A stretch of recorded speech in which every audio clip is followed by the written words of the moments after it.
Hello বন্ধুরা, কেমন আছো তোমরা? নিশ্চয়ই তোমরা খুব ভালো আছো আর সুস্থ আছো, আর আমরাও মোটামুটি ভালো আছি। আমার নতুন আরেকটি ব্লগে তোমাদের সকলকে জানাই অনেক অনেক স্বাগত আর অনেক অনেক ভালোবাসা। আজ হচ্ছে শুক্রবার আর এখন বাজে ওই 10:30 মতো। এখন থেকেই তোমাদেরকে সাথে নিয়ে একটা ভিডিও স্টার্ট করলাম। তোমরা তো জানোই আমার বাড়িতে রং হচ্ছে, যে নতুন ওপরে বাড়ি হয়েছে তার রং হচ্ছে। তো এখানে এলাম ওপরে, একটু তোমাদেরকে দেখাচ্ছি। রং তো মোটামুটি প্রায় কমপ্লিট হয়ে গেছে, আর অল্প একটু কাজ বাকি আছে ওপরে। তারপর নিচে হবে সিঁড়ির ঘরটা। মানে সিঁড়ি তো আমার ঘর নেই, ওই সিঁড়ির যে বড় বারান্দাটা আছে সেইটাকেও ভাবছি একটুখানি রং করে নেব। আর এখানে এসছে মিস্ত্রি দাদারা কাঠের জানালা লাগাতে। জানো তো, প্রথমে দরজাও আর কি কাঠের বানাবো ভেবেছিলাম।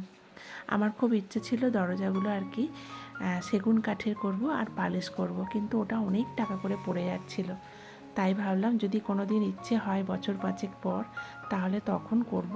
এখন যে উঠেছে না প্লাই সানমাইকার, তো এখন ওইগুলোই নিয়ে এসে লাগাবো। তাই আবার ওনাদেরকে বারণ করে দিলাম যে দরজাগুলো করতে হবে না, শুধু জানালাগুলো করে আপনারা লাগিয়ে দিয়ে যান। তারপর নিচে চলে এসেছি। আমি গিয়েছিলাম চা দিতে সব মিস্ত্রি দাদারে। রং মিস্ত্রি দাদারা এসেছে, কাঠ মিস্ত্রি দাদা এসেছে, আর এসেছে কল মিস্ত্রি দাদারা। তো জোর কদমে বাড়ির কাজ চলছে, খুব তাড়াতাড়ি করছি আর কি পুজোর আগে বাড়িটা কমপ্লিট করার। আর আমার বাড়িতে হবে সত্যনারায়ণের পুজো। আর একটা খুশির খবর, তোমাদের দাদাভাইও আসছে খুব শীঘ্রই। তো তার জন্য আর কি বাড়ির কাজটা খুব তাড়াতাড়ি করছি। আর এদিকে তো বৃষ্টি ওয়েদার। তো যাই হোক, এদিকে রান্নাবান্না চলছে। আর আজকে হবে চিকেন। মেয়ে চিকেন আনতে গিয়েছিলো সকালেই। আমাদের রবিবার চিকেন হয়নি, আর তার আগে একদিন গিয়েছিলাম বাপের বাড়ি, ভাইয়ের জন্মদিন ছিল, তো সেখানে চিকেন মটন খাওয়া হয়েছে। তাই এবারে বেশ কিছুদিন হলো বাড়িতে চিকেন মটন হয়নি। নাহলে আমাদের বাড়িতে কিন্তু বেশি চিকেনটাই হয়, যেহেতু মেয়ে খেতে খুব পছন্দ করে, মাছটা অতটা হয় না। তো যাই হোক, এখানে কি করব, চিকেন তো শুধু করতে, মেয়ে বলেছিল যে মা চিকেনের ঝোল আর গরম গরম ভাত করে নাও, এত কাজের ঝামেলা কখন কি করবে। আমি বললাম না, একটু আলু ভাজি, চিকেনের সঙ্গে না একটু ভাজাভুজি হলে বেশ ভাত খেতে ভালো লাগে। আর এই কুমড়োটা আমার যা দিয়েছিল, বললো যা কুমড়োটা খুব মিষ্টি মধুমিতা, তুমি খেয়ে দেখবে। তো একটু দিয়ে গিয়েছিলো, আমি একটু ভাজা করছি। মেয়ে তো খাবে না, আমি আমার জন্যই করছি। কুমড়ো ভাজা হচ্ছে, আলু ভাজা, আর এখানে হবে আমের চাটনি। আম তো গাছের আম নিজেদের, তো একটু বেশ চাটনি খেতে ভালোই লাগছে শেষ পাতে। তো তারপরে এই যে দেখো, এখানে আলু ভাজা কুমড়ো ভাজা হয়ে গেছে। আর এখানে এবার চিকেনটা বসাবো। গোটা গরম মশলা ফোড়নে দিলাম, আর একটু দিলাম জিরে, গোটা জিরে। তো তোমরা সবাই জানো চিকেন রান্না কিভাবে করতে হয়। আমি কি শেয়ার করব বলো, এখন তো তোমাদের সঙ্গে সেইভাবে আমার ঘরের কাজকর্ম শেয়ার করছি না, আর সেইভাবে ভিডিওও করি না। তাই ভাবলাম চলো একটু রান্নাবান্না দিয়ে ভিডিওটা করি, আর তোমাদেরকে আমার বাড়ির কতদূর কী কাজ হচ্ছে সেটাও তোমাদের সঙ্গে দেখাবো। তো এই যে দেখো, মেয়ে কিন্তু আমাকে পেঁয়াজটা কেটে দিয়েছে, ওই যে চপিং করে কেটে দিয়েছে নিজেই। ও বললো মা তুমি সমস্ত কিছু কেটে দাও, মানে আমি পেঁয়াজগুলো ছাড়িয়ে ধুয়ে দিয়েছিলাম, ও আমাকে ছুরি করে কেটে দিয়েছে। আমি অনেকক্ষণ ধরে বসে বসে নিচে কাটছিলাম তো সমস্ত কিছু।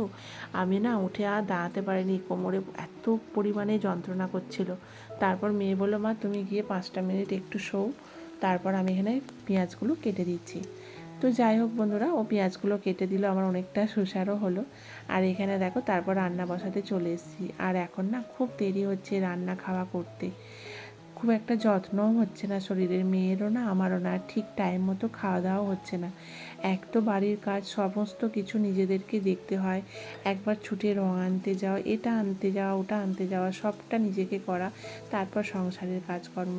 জানোই তো বাড়ি একটা হলে কতটা ঝামেলা থাকে, আর এই সব ঝামেলায় কিন্তু আমি আর আমার মেয়ে দুজনে।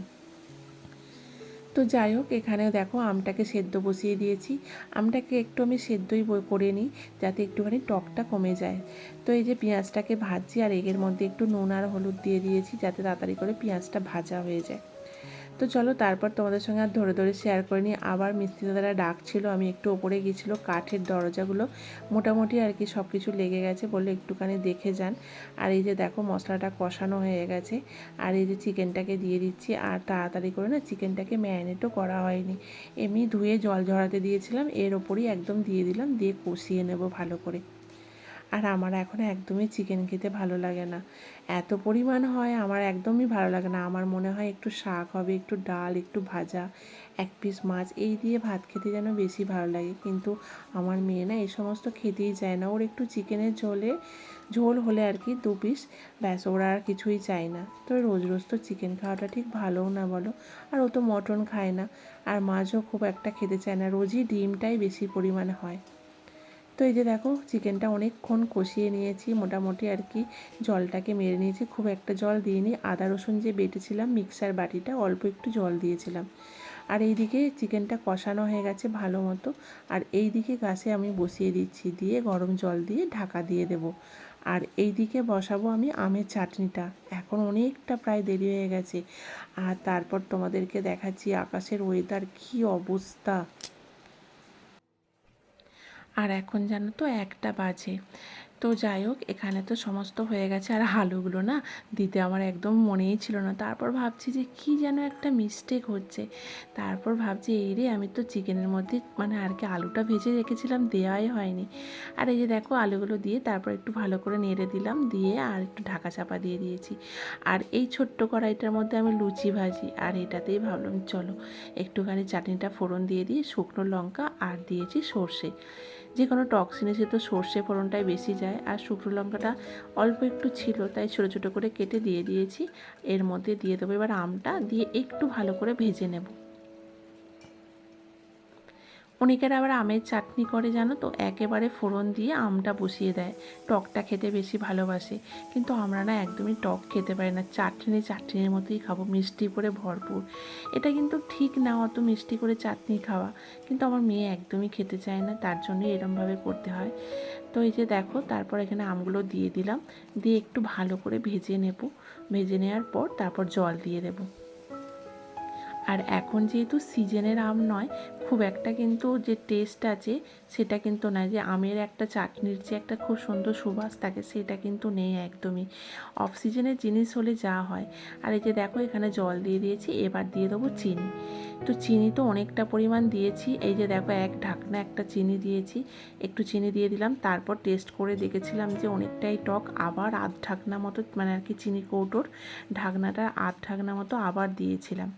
আর এই চাটনিটা জানো তো, এর মধ্যে যদি একটু আমচুর পাউডার দেওয়া যায় পুরো একদম অনুষ্ঠান বাড়ির মতো স্বাদ হয়। যেহেতু আমার আমচুর পাউডারটা শেষ হয়ে গেছে, আমি একটু জিরে গুঁড়োই দিলাম, বাড়িতে ভেজে রেখেছিলাম জিরে গুঁড়ো, এর টেস্টটাও কিন্তু খুব সুন্দর।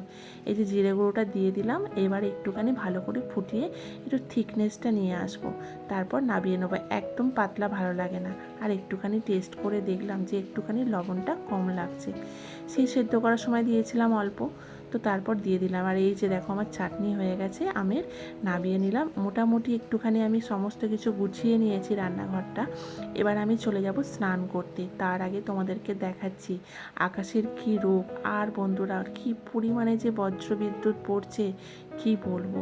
চলো তোমাদেরকে একবার দেখাচ্ছি। এত পরিমাণে বজ্রবিদ্যুৎ পড়ছে, কারেন্ট তো কখনই চলে গেছে। আর মিস্ত্রি দাদারা কোনো রকম কাজকর্ম করতে পারছে না, যেহেতু কলের কাজ হচ্ছে সমস্ত কিছু ডিল করে কাজ করবে। আমার যেহেতু ইনভার্টার আছে, ইনভার্টার থেকে তো চালালে হবে না, আমার তাহলে ইনভার্টারটা একেবারেই বসে যাবে। তো আমি বলছি ওনাদেরকে একদম কিন্তু চালাবে না, ওনারা বসেই আছেন। আর এদিকে রং মিস্ত্রি দাদারাও বসে আছেন, আর এদিকে কাঠ মিস্ত্রি দাদাদের কাজ হয়ে গেছে, বেরোতে যাবে, তার মধ্যেই আরম্ভ হলো এই পরিমাণ বৃষ্টি আর বজ্রবিদ্যুৎ পড়ছে। তো আমি বললাম একটুখানি দাঁড়িয়ে যায়। এখন বাজে প্রায় ওই 2:10-15, স্নান টান করে চলে এসেছি আমি খাবার দাবার রেডি করতে। খেয়ে দিয়ে নিয়ে তারপর তো মিস্ত্রিরা সব 3টের সময় চলে গেল। আর আমি কি করব ভাবলাম চলো একটুখানি, সমস্ত জল হয়ে গিয়েছিলো ওপরগুলো সব কিছু, একদম জলটা না ওই ওয়াইপ দিয়ে সব কিছু টেনে টেনে ফেললাম। এমন ভুল করেছে না মিস্ত্রি দাদারা কী বলবো। আর এই যে দেখো এই সিঁড়ি থেকে ঝাপটায় পুরো জল বয়ে বয়ে বারান্দায় ভেসে যাচ্ছে। তাড়াতাড়ি করে ফোন করলাম কাঁচের দোকানে যে বৃষ্টি থামলে কিন্তু আপনি কাঁচটা লাগিয়ে দিয়ে যাবেন। আর এই যে দেখো এখন তো সমস্ত কিছু পরিষ্কার হয়ে গেছে, এখন তো বাজে 5টা, সমস্ত কিছু জল টেনে টেনে আমি ফেললাম। আর এই যে দেখো পুরো সমস্ত গাছ এক ঝটকায় সব কিছু ফুলের টবগুলো ফেলে দিয়ে ভেঙে দিয়েছে, করবী গাছের ফুলের টবগুলো। তো ভাবছি করবী গাছগুলোকে নিচে নামিয়ে দেবো, যেহেতু বেশ বড় বড় হয়ে গেছিলো, মানে এখানে বড় কিছু গাছ লাগানো যাবে না, এক ঝটকাতেই সব কিছু ফেলে দেবে। আর এই যে দেখো আমি ছাতাটা নিয়ে গিয়েছিলাম আর কি গাছগুলোকে ঠিক করতে, তার জন্যই আর কি তোমাদেরকে দেখাচ্ছি। কলাপসিবলটা এখন টেনে দিয়েছি এদিকে। আর এই যে দেখো এই রঙগুলো আর কি আজকে করলো দাদা। তো এইখানটা এইভাবেই বেড দিয়েছে। তো যাই হোক, এই যে দেখো, আর তোমাদেরকে একটু ঘুরিয়ে দেখাচ্ছি। আর এই দিকের যে পিঙ্ক কালারটা দেখছো আমার ঘরে যেটা দিয়েছে সেটা তো একদম লাইট সেটের। তো তারপর ওনাকে বললাম যে দাদা একটু ডিপ করে দিন এই জায়গাটা, সবটাই লাইট হলে আবার ভাল লাগবে না। তো তার জন্য আবার এই যে সকালবেলা মেয়ে গিয়ে নিয়ে এসেছিলো এই কালারটা একটু ডিপ, তো এটা লাগিয়ে দিয়েছে। আর এই যে দেখো সমস্ত জানালাগুলো লেগে গেছে, এবার সমস্ত খালি কাঁচগুলো লাগানো হবে। তো এখানে তো সমস্ত ওই কাঠগুলো ঝুলে ছিল, সব কাঠগুলো তো প্রচুর পরিমাণে কাঠের ছোলাগুলো বেরিয়েছিল। আমি সমস্ত কিছু ঝাড়ু দিয়ে আর একটুখানি মুছে নিয়েছি। আর এই যে দেখো এই দেয়ালটাকে ভাবছি একটু ডিজাইন করব। তো ওনারা বললো ঠিক আছে পরের দিন করব। মোটামুটি কাজ রঙের আমার প্রায় কমপ্লিট। তো এবার হবে আর কি সিঁড়ির বারান্দাটা ভাবছি করিয়ে নেবো রং, আর হবে গ্রিলগুলো রং হবে। আর দরজাগুলো যে করা হয়েছে, দরজা বলতে জানালার পাল্লাগুলো সমস্ত করা হবে। দরজা তো আমি প্লাই সানমাইকা নিয়েছি, ওখানে তো আর কোনো রঙের কাজ হবে না। তো যাই হোক ওগুলো করা হবে, আস্তে আস্তে হবে আর কি। যেহেতু এখন এই বৃষ্টি আরম্ভ হয়েছে, আজ আমি শনিবারে ভয়েস ওভার দিচ্ছি, কালকে সেই বিকেল থেকে বৃষ্টি আরম্ভ হয়েছে, এখনও কিন্তু কন্টিনিউ বৃষ্টি চলছে, প্রচুর পরিমাণে ঝোড়ো হাওয়া হয়েছে আর বৃষ্টি হচ্ছে। তো এই যে দেখো তারপর তোমাদেরকে দেখাচ্ছি বেসিং তো আমার লেগে গেছে। আর জানো তো যখন এই পাথর মিস্ত্রিরা কাজ করছিল, এই টালিটাকে আমার মানে এই টাইলসটাকে আমার মানে ফাটিয়ে ফেলেছে। এই টাইলসটা আমি কত দূর থেকে নিয়ে এসেছি জানো, আমি আর আমার মেয়ে গিয়ে এই 3টে টাইলস কিনে নিয়ে এসেছি 3,000 টাকা দিয়ে। তো এই টালিটা আমাকে বলছে একটা এনে দিন, আমি বলছি আমি কোথায় যাব আবার আনতে, সেই আমায় গাড়ি ভাড়া করে গিয়ে নিয়ে আসতে হবে, তোমরা লাগিয়ে দাও। তো এই যে দেখো তারপর বাথরুমের দরজাটাও তো লেগে গেছে, তোমাদেরকে আগের ভিডিওতে দেখিয়েছিলাম, মেয়ের এটা খুব পছন্দ। আর মোটামুটি যেটুকু কাজ হয়েছে আর কি, বৃষ্টির জন্য তো কাজ আর হলো না, যেহেতু কারেন্ট নেই। তো চলে গেল ওনারা, বললো বৃষ্টি তারপর থামলে হবে তারপর আসবো। এখন বলছে তো বৃষ্টি 3-4 দিন একদম হবে, নিম্নচাপ লেগেছে। তো এই যে মোটামুটি কাজ যতটুকু হয়েছে তোমাদেরকে ভাবলাম চলো একটু দেখা। এদিকে দেখো কলগুলো লেগে গেছে, শাওয়ারও লাগিয়ে দিয়েছে, গিজারের লাইন হয়ে গেছে, বেসিংও লেগে গেছে। আর এই যে দেখো এই টাইলসটা বেশি হয়েছে। আমার বাড়িতে যে কাজ হলো না, পাথর আর টাইলসের প্রচুর পরিমাণে মাল মেটেরিয়ালস বেশি হয়েছে। কীরকমভাবে যে সব মাপ দিয়েছিল জানি না বন্ধুরা। আর এই বেসিংটা আমার খুব পছন্দের, মানে আমার থেকে আমার মেয়ের পছন্দের। তবে জানো তো বন্ধুরা, যেটা পছন্দ করেছিলাম সেটা পাঠায়নি। আসলে মেয়েদেরকে দেখেছে তো সমস্ত কিছু করছি, তাই একটুখানি ঠকিয়ে নিয়েছে আমার বেসিংটা 16,500 টাকা। কিন্তু যেটা বলেছিলাম সেটা আরও সুন্দর ছিল, সেটা পাঠায়নি। আর তার ওপর এসে একটুখানি পাল্লাটা না ছোট বড়। তো আমার খুব পছন্দের আর কি, মানে আমার আর আমার মেয়ের। আমি বলেছিলাম বাবু এমনি স্ট্যান্ড বেসিন নে, মেয়ে বললো মা নিচে তো স্ট্যান্ড বেসিন আছে, তো একটা এরকম নেওয়া হোক না, তাই নিলাম। আর জানো তো এই যে কলাপসিবল লাগানো, এইখানটা আমার একটা বড় দরজা ফ্রেম করাও হয়ে গেছিলো, অনেকের কথা শুনে আমি ফ্রেমটাকে আবার রিটার্ন পাঠালাম এখানটা কাঁচের দরজা করব বলে। জানি না এরকম যদি বর্ষায় বৃষ্টি হয় তাহলে তো জল পুরো বাড়িতে থই থই করবে, তো কি হবে জানি না। আর এই রঙটা কেমন হয়েছে তোমরাও একটু কমেন্ট করে জানিও, মেয়ের তো এই কালারটা খুব পছন্দ। তো চলো বন্ধুরা, আজকে ভিডিওটা এই পর্যন্তই রাখছি, দেখা হচ্ছে পরের ব্লগে। তোমরা খুব খুব ভালো থেকো, সুস্থ থেকো, সাবধানে থেকো, টাটা।